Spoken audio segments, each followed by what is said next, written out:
Hey everybody. I wanted to give you a little bit of feedback. So far, the first three exercises are graded, and I'm going to try to give you videos on the things to address on all of those. The first thing I notice is that I think at least on the first two, um, the weight and force and the graph editor arrow, um, there were people who turned stuff in that was not compressed or turned into an MP4 MOV and exceeded the file size limit. So there were a couple people who ended up getting points taken off for that. So if you look at your grade and you go, I didn't think I'd done that bad, well, maybe you didn't. Check your file size.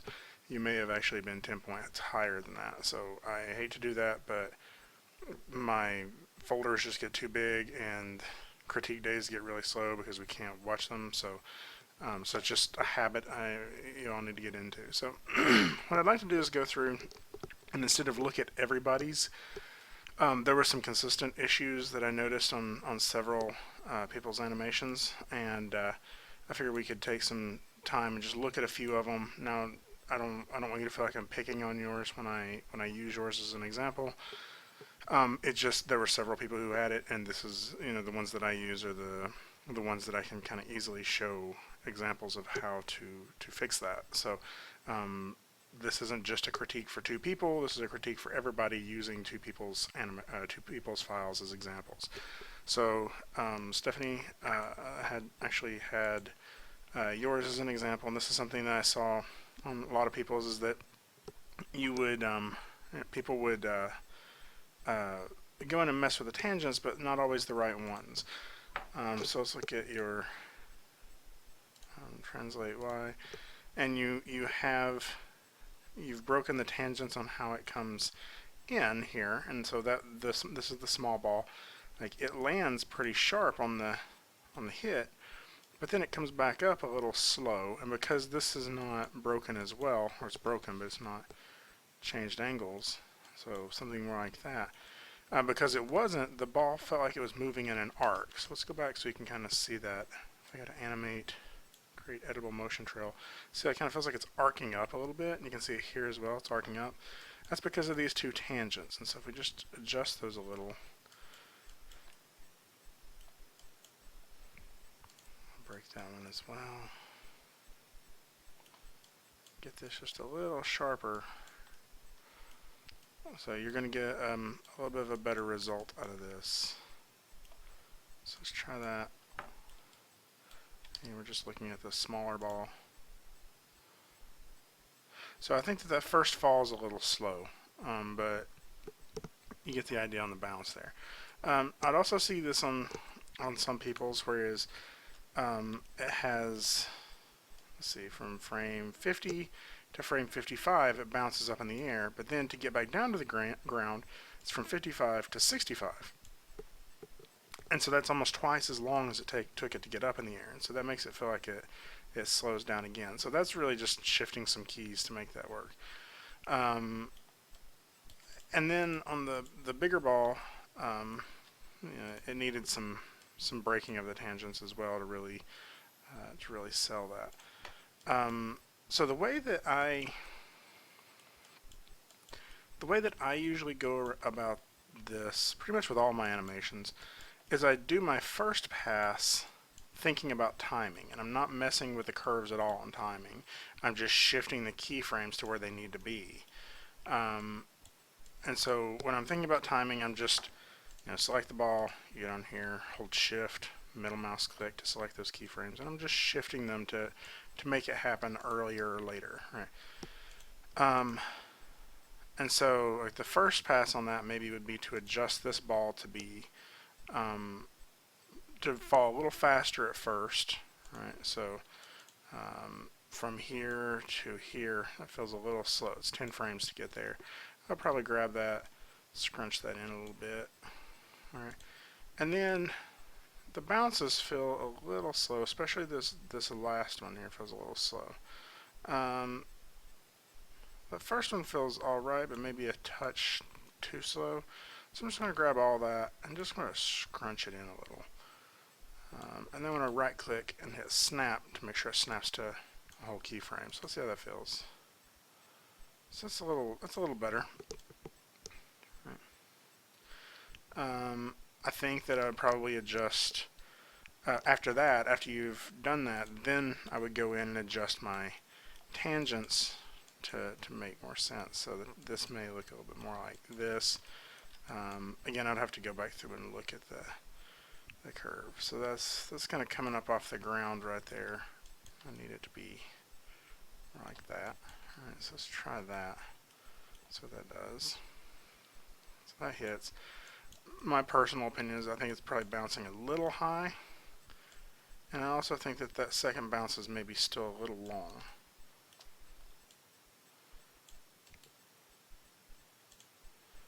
Okay, so I'm just going to adjust these.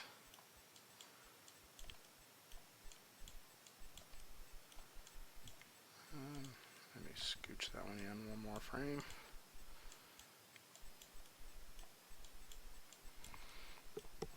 Okay, and let me watch it. So that's maybe, we could still play with it a little bit and give it a little bit of a faster bounce if we wanted to. The last thing I would say is it kind of comes to a stop kind of suddenly. So it does that. And so that's the forward momentum here. I think that you could just have it ease into this a little longer. That's its last keyframe. Maybe I would just go out here, set another keyframe on 60. And so that's the same exact keyframe, right? But then very, very softly ease that in. Okay? And so what you would get now, I may even adjust this a little bit. It's a little bit more like... Okay, so you also notice that it slides right there at that end, and that's because I need to do the same thing with, is that your rotate X that you're using? Yeah, so just very softly. And you may actually do it the other way. You may actually rotate it more like that. And now this is going to have to be eyeballed. When do you look at it and say, okay, it feels like it's rolling just a little bit too much there. Let me pull that back just a touch. So that's feeling a little better. Okay. The feather is looking pretty good, and I think other than that first slow fall and that last slow bounce on the little one, I think it's working pretty good. But I think these are issues I was seeing kind of consistently in the class, is that you just kind of got to keep this about the timing, so we would get some spots where stuff would speed up and slow down. Some stuff where even though you had broken the tangents, you still needed to make sure you weren't just breaking them, you were breaking them to do exactly what you wanted them to do. And a couple issues like that. So let's open up one more. Let me go just find it and double click on it. So that's a second here. So I'm going to look at Matt.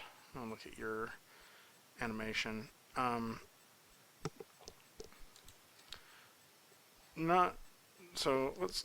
Oh, I'm sorry. I'm in the wrong file here. Don't save. That's exercise 2. So give it a second.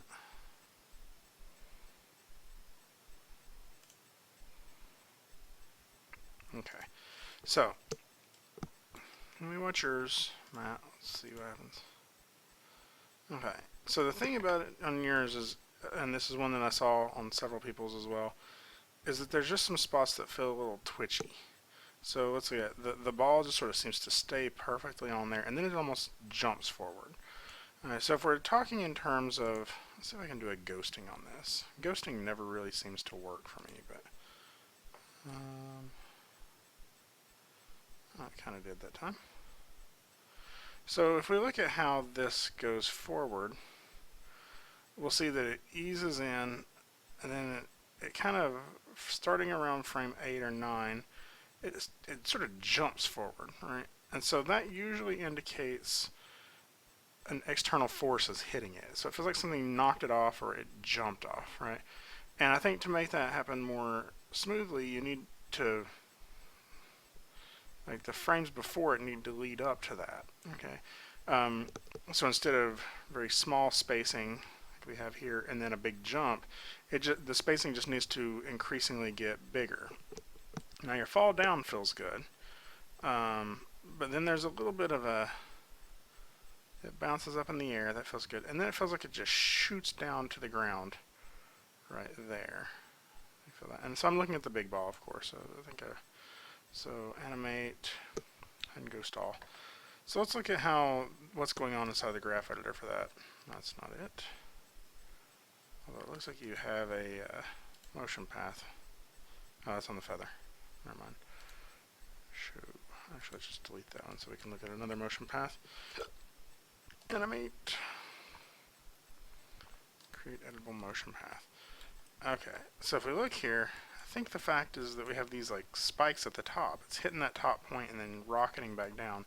And if we look at it from the side, that's not an arc. Like that's just two straight lines. That's linear. So let's go grab the ball, look at your graph editor. My guess is most of that's going to be, yeah, it's going to be in here. Okay, so you have a decent looking point there.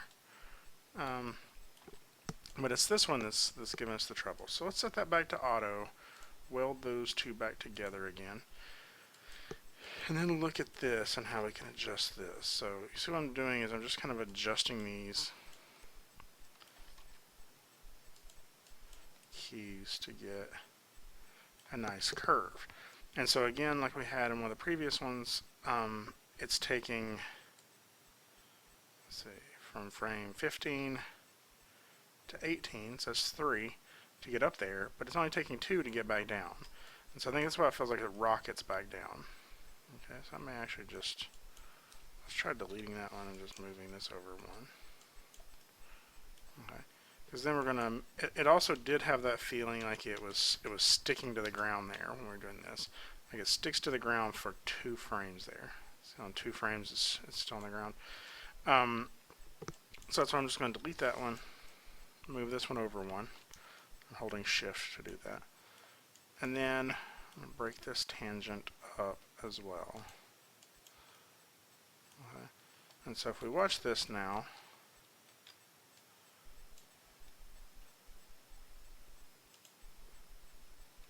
okay, it doesn't feel exactly right. And the reason for that is because there's still some other curves here that are doing some weird stuff. And so let's look at our translate Z. That's our forward motion. So I messed that up because on frame 20 here, there's a key that has your forward motion already all the way forward right there. Right. I'm actually just going to delete everything except for translate Y on 20. I didn't really want to do that.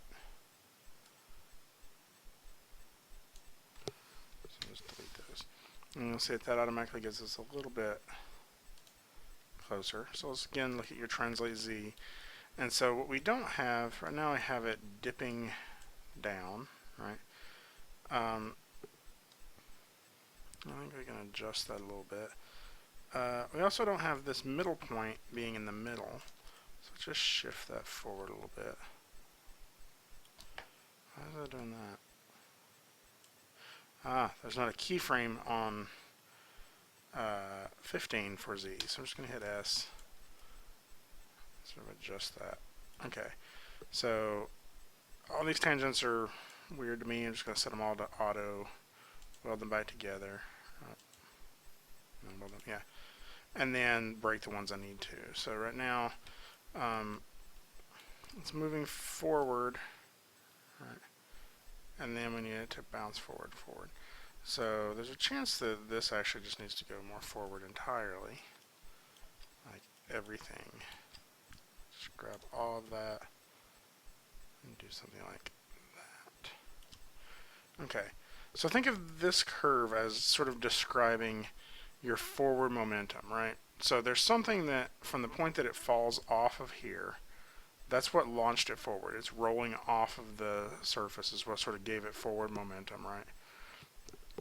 And so you got the right idea that it kind of loses that forward momentum as it goes, but it seems to kind of lose it a little inconsistently. See, it's like right there it kind of speeds up again, and then it starts, or I'm sorry, it kind of slows down right there, and then it kind of speeds up again, and then it starts slowing down again. So some of this, like, as crazy as it sounds, some of this, the answer is just to delete a bunch of stuff. Now, it's not always the answer, but just by doing that, we just get a more consistent curve, right? And so we got that. And I can just sort of adjust it and get a smoother curve of it losing that energy. So see how now it doesn't really feel like it has quite as much of a hitch in it. Now it still has a little bit of that hitch at the top. How do we fix that? So if I grab the ball, we're going to go back to our graph editor, and you'll actually see that hitch, because you see right here, it's not moving very much on the up and down. And then right there, it just kind of rockets forward. So I think it needs to ease into that, to this keyframe here. Again, I'm going to just remove some keyframes. Not that I have a problem with keyframes, it just makes it a little easier to talk about it. So we do something more like this. Right. Then what we have is that curve is slowly starting to go forward, and then it kind of jumps forward. So that means there's also something going on in the translate Z, right? We have the similar thing going on here. So I'm going to delete that one. Set that one to auto, lock it. All right, and so let's figure that out. If we come forward, so right there, that's maybe too, needs to be a little further forward, I guess. Something like that.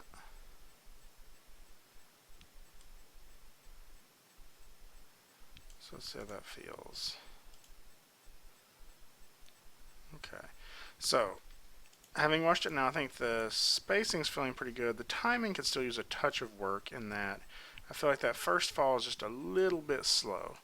So I would maybe grab everything, and as scary as it is to do this, just grab all this, slide it back a keyframe or two. Let's see how that feels. Okay, so I broke a few things by doing that. Mainly it looks like the rotation. So you have some weird... So this is this constant rotation forward, right? So here's the thing to remember about this. This is similar to your movement forward, right? You have... I'll just leave. I'll just go ahead and delete those. Pretty much you have this, and I think that that's going to solve most of that for you, just by cleaning up that curve. Now what we're going to get a little bit of, as you see right here, when he hits the ground, it feels like he should start rotating a little bit. I call it a he, I don't know why.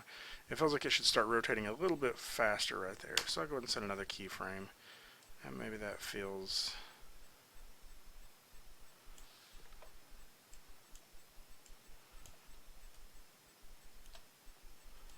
Let's try that. No. I feel like it needs to go faster there, and then settle into it. So just try that.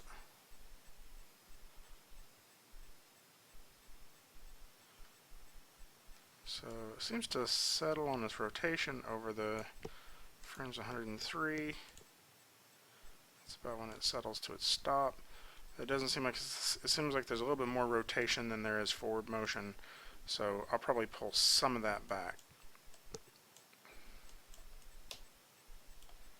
Okay. Yeah. So he's still kind of just barely drifting forward, but maybe rotating a little too much on that.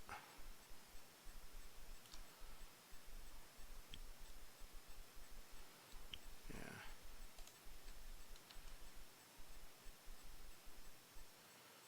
It's almost totally stopped.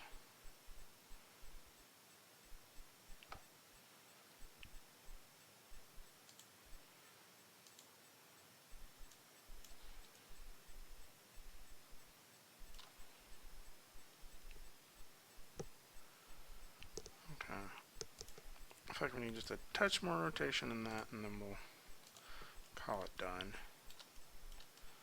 Or maybe it's not a touch more rotation, maybe it's that it needs. needs.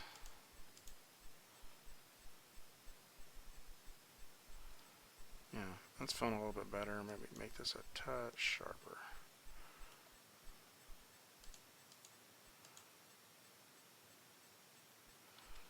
Yeah, that's about it.